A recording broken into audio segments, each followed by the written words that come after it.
Well, hello everyone, and welcome back to another episode of the Minecraft Hardcore Guide. It's been a couple of days since I last recorded, and a lot of things have happened since then. I've done a lot of stuff off camera, and a couple of things is I've started to rudimentarily organize things into a couple of different chests. So this, for the time being, is my chest for my valuables.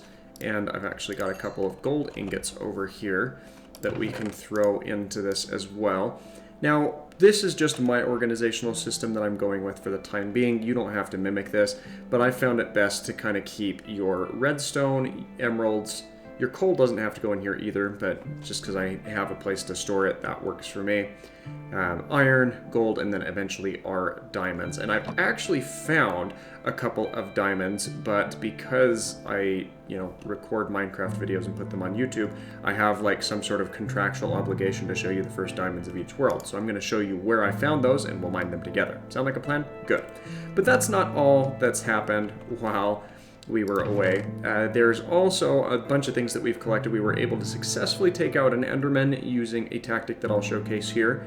We also had a run-in with a couple of these wandering traders, and you'll see that I do have the More Mobs Head data pack added to our game, from which we have collected a cow's head, 2 wandering trader heads, because we've actually seen a total of 2 in the time between last recording and this, and then 1 white trader llama head. So that's kind of interesting as well. From the second wandering trader, we end up getting 5 different nautilus shells, which is really good because after 1.16, you can no longer AFK fish for nautilus shells. Not that you'd want to AFK in a hardcore world anyway, but nautilus shells will be really, really handy later on down the line.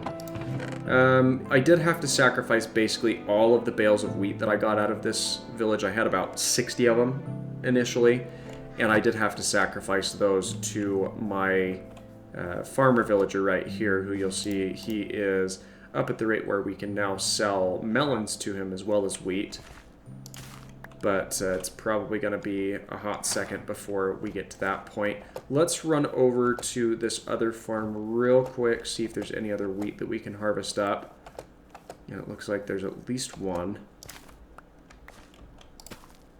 And then let's go ahead and run back over to our bed and kick our weapon. I think it's our weaponsmith. He oversees the blast furnace here. He probably... Oh, he hasn't made his way over to the bed just yet, which I suppose is okay. Typically, I have to kick one of the other villagers in town out of this because he thinks it's his. But got ourselves our farmer running around. That's pretty good as well. We'll definitely touch on some more of the villager mechanics later on. Got our first flint of the world, which is good. That will be much needed for crafting up some flint and steel. But I think that's about everything that you need to know before we make our way over to our strip mine or our caving expedition that we were doing. So let's head over that way. Let's equip our torches into our offhand and make our way over to that cave system, which is actually pretty close to where we're at. It's actually just over here. You can see the opening of it over here next to this river and this ravine that runs through. So it's pretty ideally located. And it's got a bit of a funny entrance. We might rework that depending on how dedicated I am to it. And then you'll see that I've caved things out pretty well so far. Done a lot of expanding down into lower sections of our little strip mine here. There's some more coal that we could go down and grab in this section, but what we're really here for is some of the lower sections here. Now you'll see that this area I've created a little bit of a land bridge with dirt, and this is an unconventional tool that I don't see a whole lot of people using, but I've actually found it very helpful and unique, is actually using water as an elevator to come down off the top. Now generally I don't recommend jumping off of high things, but since we had our water bucket that's created a nice little cave system formed, or cave puddle down here, I'm not as concerned about it, as water will cease any damage that we could take from falls, and we talked about that in one of our previous episodes. There was another cave here that had done that had generated naturally with a lot of the same water coming through here. We've lit up the area because we're getting a couple of different skeletons spawning in, but you probably already saw it over here in this corner is our first world's first vein of diamonds, and that is going to give us a solid 8. I think this is about as many diamonds as can generate in a single vein, unless you happen to have like a double vein spawning next to each other. So yeah, diamonds are always nice to have, and we now have 8 of them to our name, which means that we could make a couple of pieces of armor, we could invest it into some tools, but we're going to hold on to these for a little bit just to make sure that we can do what we need to with them. Now, I am starting to set up my strip mine down here since we are on Y level 11, as you can see over there on the left side of the screen. And I generally mine down on Y level 12. Y level 11 also would work. Reason I prefer Y level 12 is, as you saw here, this diamond chunk was sitting right here, and we would have seen that. It's not like we wouldn't have seen it down at Y level 11 had we been mining under it, but it's just kind of something to keep in mind. Now, when strip mining, I have a couple of different recommendations. Always, and especially in a hardcore world, you want to space out your torches with 4 blocks in between, or every 5 spaces you'll be putting down a new torch, because that will assure that in no area of your mined area of your strip mine are you going to be dealing with mob spawns, which is particularly important because most of the mobs that spawn in these cave systems are skeletons, zombies, and creepers, and all of them have their own drawbacks. Zombies have the communal spawning mechanic, where if you hit one, they have a chance to just spawn more friends.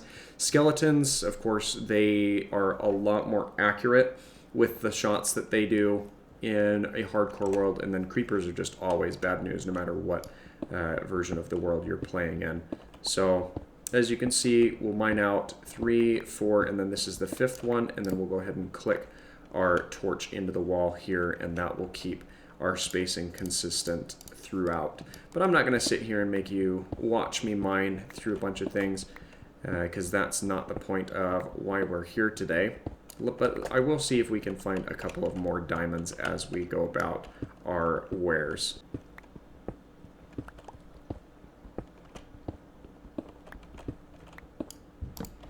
Alright, and sometimes you'll come across veins of diamonds that generate a little bit weird, such as the one that we've just found here. But that is going to be another 4 diamonds to our collection. And then, of course, we have our redstone.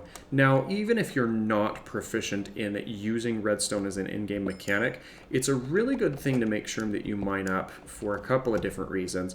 One, it's pretty liberal with how much of the resources actually dropped, which is always nice, but it also is a fantastic source of experience that you can get out of your mine.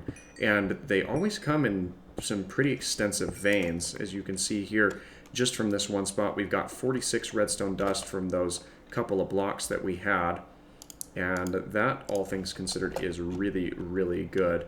Now, I don't need to keep that hole open, so we'll go ahead and close that off and then continue mining through here.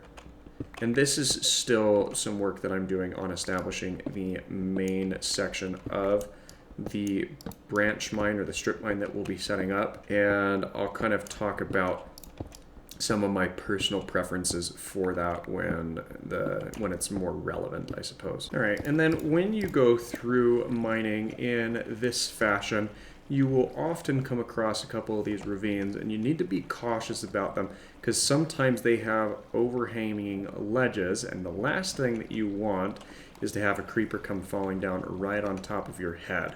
But we're just going to take a brief moment and glance around casually here. I saw some green there and panicked mildly inside.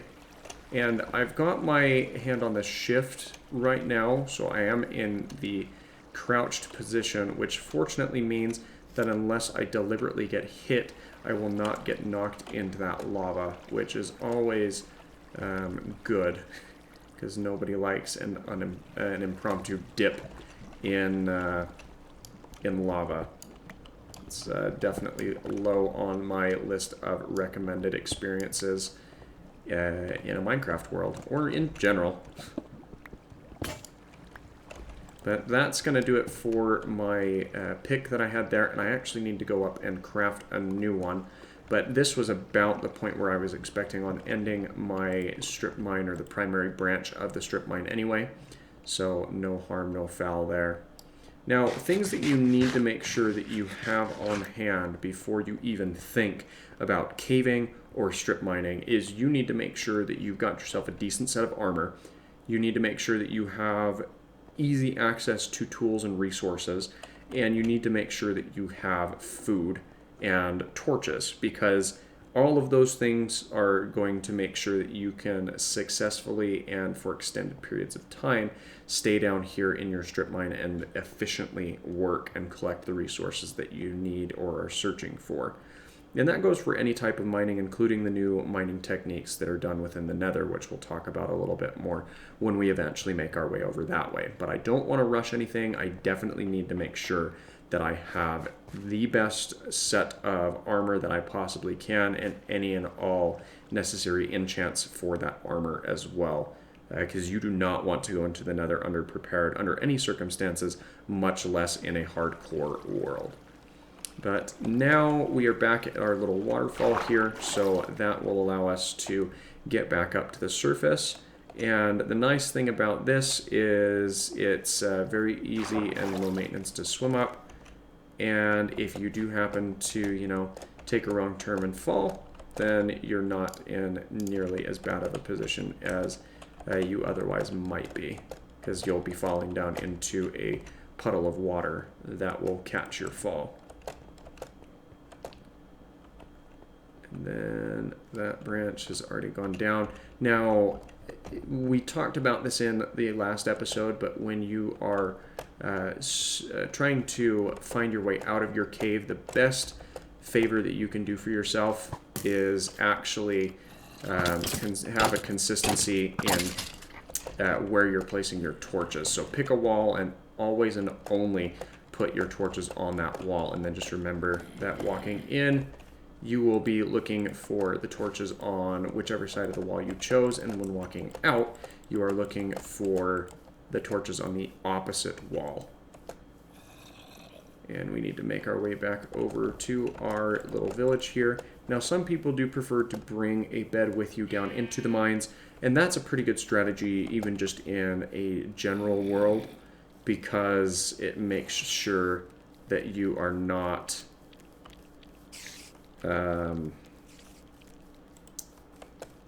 that you're not caught in the dark like I currently find myself.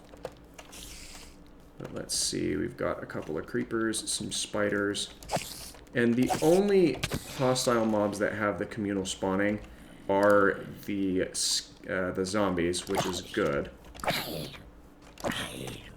Because can you imagine what would happen if you had some communal spawns of like creepers where you hit them and it prompted more of them to spawn in?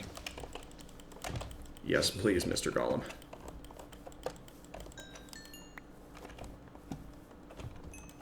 And luckily golems know that they're not meant to pick on creepers,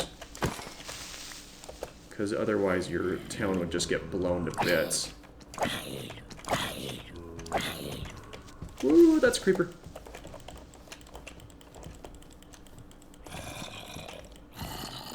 And they're all kind of sitting a little bit closer than I would like them to.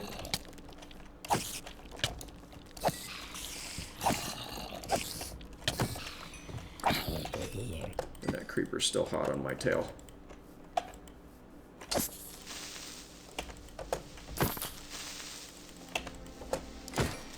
And then jumping into your enemies, it might seem a little bit precarious, but you do have the added benefit of what's called crits by jumping into your opponents and falling into them as you hit them. so you can take them out with fewer delivered hits as you do so. I think we're just about good, except for that creeper we've just aggroed onto us. But he might be far enough away where we can successfully sleep, and that is the case.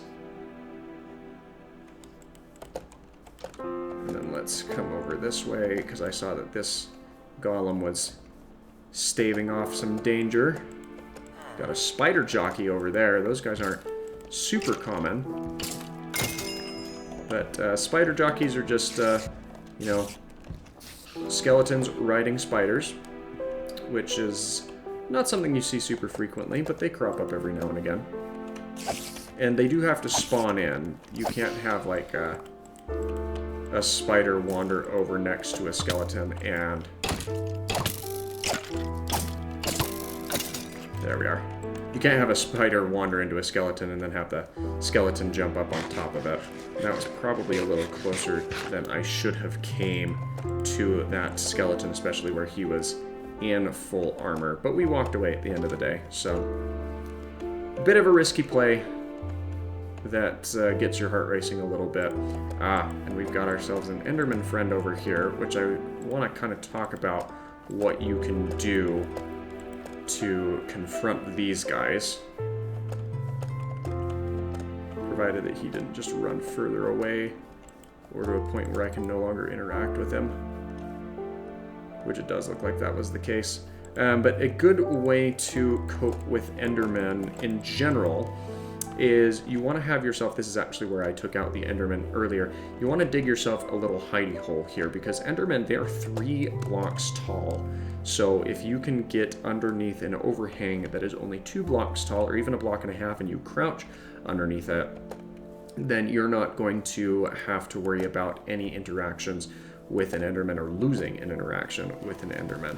We've got our cow crusher that you're starting to hear over here on the left, which is very noisy, but also highly efficient when it comes to the collection of needed food sources and other resources.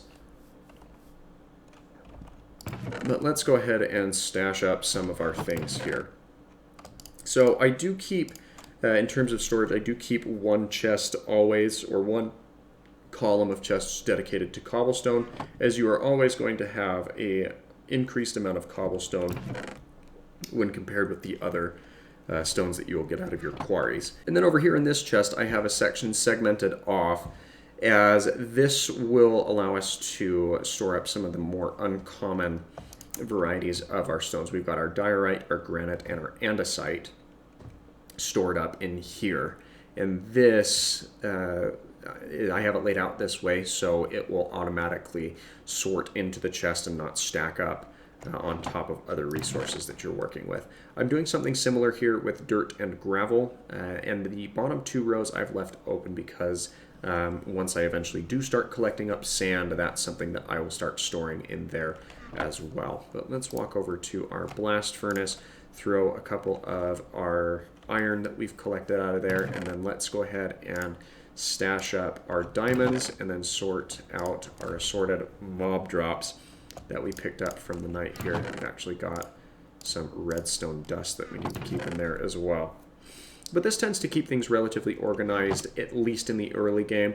When you get into later game and you have increased quantities of stuff and mob grinders, other things that are giving you higher drops of all resources just in general, you may want to work out a large-scale storage system where you are designating 1 chest to 1 specific item, similar to what you saw me do with my, with my cobblestone, which is right here. There we are. I'm not used to clicking into chests while in that third-person view. They're kind of addressing the camera directly, but it works. And there we are. Our cow crusher has now reached maximum capacity, which means that we are going to start getting beef and leather from this farm as the cows die out.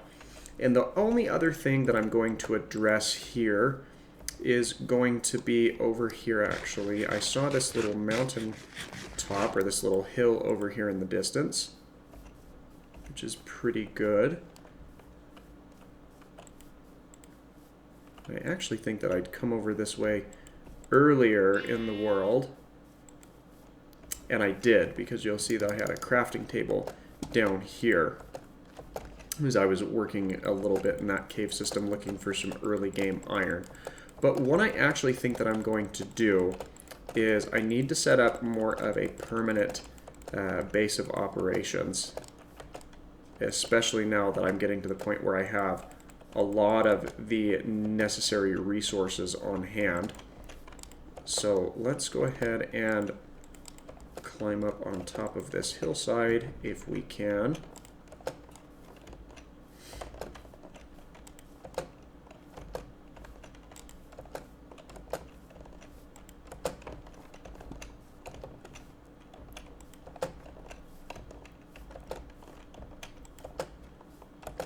There we are. And up on the top of this hill, this would actually be a pretty decent place to set up a more of a permanent starter house. So let's go ahead and clear out some of these trees so we can set up an early game base of operations here. And we'll definitely be doing some terraforming to this mountain to kind of fill in this hole. We'll bring this down a little bit as well, as there's not a need for it to be up as tall as it is when compared with the other side of the mountain here.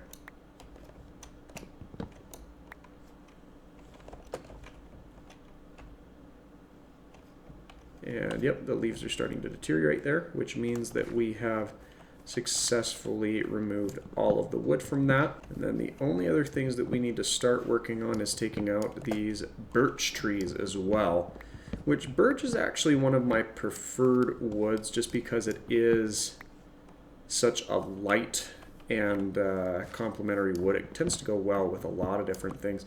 Look at that. We've got ourselves a nice little lava pool over here that tree just burned down out of, but that's fine. And that ought to do it for the trees that we need to take down off of this level here. Get ourselves a couple of apples, sticks, some other items there, which will all be good. And then a couple of different cave systems that we can work on a little bit here. But what I'm going to do between episodes is I'm going to make sure that I can get up to the top edge of this cliff, and then we'll probably work out something where, hi B, we'll probably work out something where we can work on doing a couple of time lapses for a lot of the work that we'll be putting into this area. And we'll talk about how that is managed as we get a little bit closer to it as well. But that's going to do it for today's episode. I'm just going to run back to the safety of my little village in bed here because I don't want to spend another night like the last one we saw. So thanks again for watching. If you're enjoying this series, please feel free to leave me a like. Don't forget to subscribe for more daily content. And as always, we will be back next week with another installment of the Hardcore Guide, and we'll be back tomorrow with another episode of our Korok Seed Master Mode Challenge. If you haven't checked out that series, it's been a lot of fun, so give it a look. Thanks, and I hope you have a fantastic rest of your day. Bye-bye.